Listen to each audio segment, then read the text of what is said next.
In his iconic book, Start With Why, Simon Sinek argues that leaders and organizations need to put more focus on their why, their purpose, and the impact they're uniquely called to make in this world. He explains that this is how to gain a competitive advantage, to attract and retain great talent, and to take your workplace engagement to the next level. But here's the thing.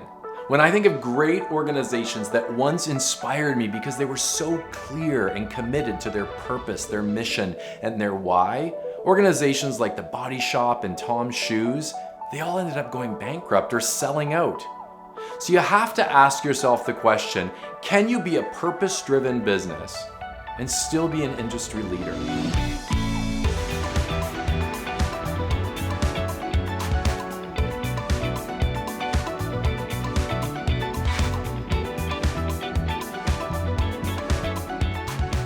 The answer is yes, if you pursue both profit and purpose as a package deal.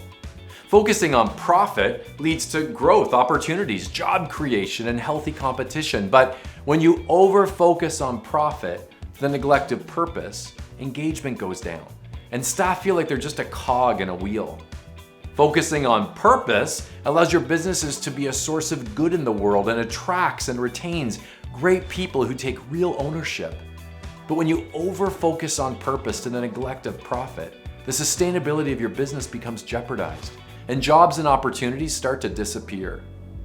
Profit and purpose work best when they're working together.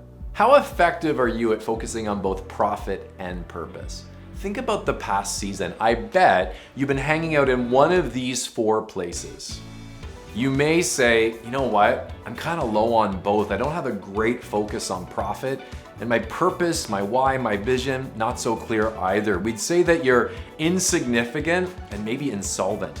Now, you might say, no, I have a really good focus on profit, the bottom line, the numbers, not so clear on the purpose though. We'd say that you're money making, but life draining. The opposite of that, you'd say, no, we have lots of focus on purpose, we're clear on our why, not so clear though on the bottom line. We'd say that you're visionary and vulnerable. The goal, of course, is to have a high, healthy levels of both, to have a great focus on profit and purpose, making a life and making a difference. Regardless of where you currently are, the goal is to spend more time in that last quadrant, to be making a life and making a difference. Remember, finding healthy tension between profit and purpose doesn't happen by chance, it happens by choice. And when leaders and organizations choose both profit and purpose, they gain a massive competitive advantage.